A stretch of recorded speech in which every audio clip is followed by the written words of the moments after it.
आगे बढ़ते हैं, बात करते हैं जोशीमठ की बढ़ती दरार, खतरा अभी भी बरकरार है। जी हां, जोशीमठ संकट को लेकर सरकार और प्रशासन लोगों तक हर संभव मदद पहुंचाने में लगे हैं। समझिए, जिन घरों में दरार आ रही थी उन दरार वाले घरों के बाहर बाकायदा पोस्टर किए जा रहे हैं, उन्हें चिन्हित किया जा रहा है। पोस्टर्स में लिखा हुआ है कि ये घर रहने लायक हैं या नहीं। वहीं घरों की दरारों की जांच भी शुरू हो चुकी है। सीबीआरआई की टीम यहां पर पहुंची है। साइंटिस्ट दरार वाली हर बिल्डिंग में जाकर बाकायदा जांच कर रहे हैं। वैज्ञानिक क्रेकोमीटर के जरिए दरारों की जांच कर रहे हैं और पूरी रिपोर्ट तैयार की जा रही है। तस्वीरें आप देखते जाइए। दरार वाले घरों की संख्या भी 782 अब हो चुकी है, क्योंकि एक के बाद एक लगातार अब ये घटना देखने को मिल रही है। 25 जनवरी तक 3500 घरों की जांच की जानी है। जोशीमठ में कैसे घरों की जांच की जा रही है, दरारों को किस तरह से परखा जा रहा है, दिखाते हैं आपको ग्राउंड जीरो से हमारे साथी गौरव श्रीवास्तव की एक्सक्लूसिव रिपोर्ट में। सेंट्रल बिल्डिंग रिसर्च इंस्टीट्यूट की तरफ से जोशीमठ के उन मकानों में अब क्रेकोमीटर लगाए जा रहे हैं जो ये तय करेंगे कि ये मकान अब रहने लायक हैं या नहीं और प्रशासन किस तरह से इनको मुआवजा दे।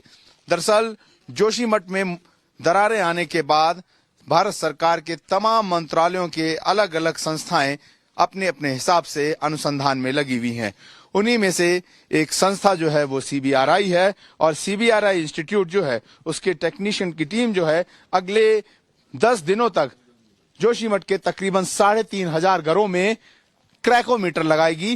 क्रेकोमीटर पर मौजूदा स्केल सेट किया गया है, यानी कि दरार अभी कितनी है।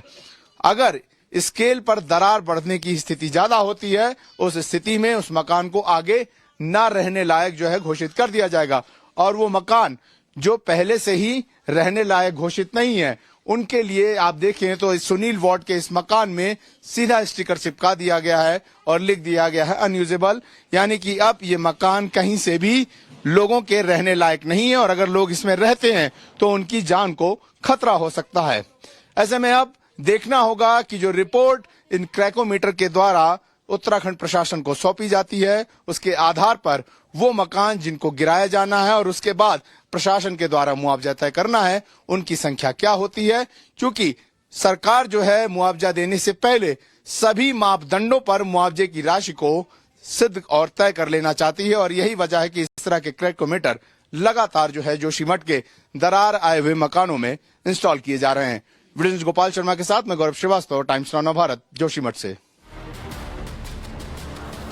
तो गौरव की रिपोर्ट आपने देख ली। अब जरा सीधे रुख कर लेते हैं हम जोशीमठ का ही, जहां पे हमारे साथी गौरव श्रीवास्तव लगातार वहां पर मौजूद हैं। जब से ये भू घटना देखने को मिली तब से गौरव आप वहां से रिपोर्ट्स लगातार कवर कर रहे हैं, वहां की स्थिति आप देख रहे हैं, वहां की तस्वीरें आप हम तक पहुंचा रहे हैं। अब जरा ये बताइए कि आखिर कितने मकानों को चिन्हित किया गया है और आखिर कैसे अब आगे की कार्रवाई हो रही है।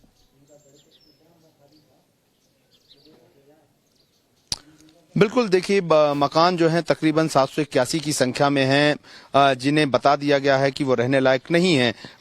हालांकि अगर बात करें तो मकानों की संख्या चूंकि जोशीमठ में आबादी के हिसाब से ज्यादा है, इसी वजह से जो क्रेकोमीटर है वो सब जगह लगाए जा रहे हैं। अभी हमारी रिपोर्ट में जो आपने मकान देखा था सुनील वार्ड का, उस पर लिख दिया गया था कि अनयूजेबल, वो लाल रंग का एक स्टिकर था।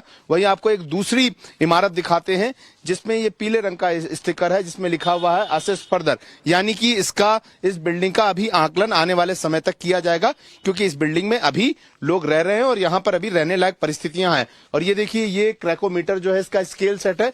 अगर हम समझाएं तो जैसे ये दरार है, इस दरार पर ये स्केल सेट की गई है और ये दरार जब वाइड होगी, बढ़ेगी, तो वो ये तय कर देगी कि कितने समय में ये दरार कितनी बड़ी है। इस क्रेकोमीटर के जरिए जो है वो पता लगेगा और इसके हिसाब से जो है आगे की चीजें तय होंगी। तो ये बहुत महत्वपूर्ण है और इसके जरिए जो है पूरा डेटा जो है वो तय होगा कि किस तरह से आगे जो मकान है वो रहने लायक हैं नहीं है। और अगर आप देखें तो दरारें जो हैं वो लगातार कुछ जगहों पर आ रही हैं अलग अलग, चूंकि जिस तरह का मीडिया गैग ऑर्डर आ गया है एनडीएमए की तरफ से, उसके बाद से जो अधिकारी हैं वो अभी फिलहाल बात तो नहीं कर रहे, लेकिन ये बात तय है कि इसरो की रिपोर्ट ने साफ किया कि 12 दिनों में 5 सेंटीमीटर जो है वो जोशीमठ जो है उसमें लैंड सब्सिडियंस हुआ है, यानी कि जमीन जो है वो धसी है।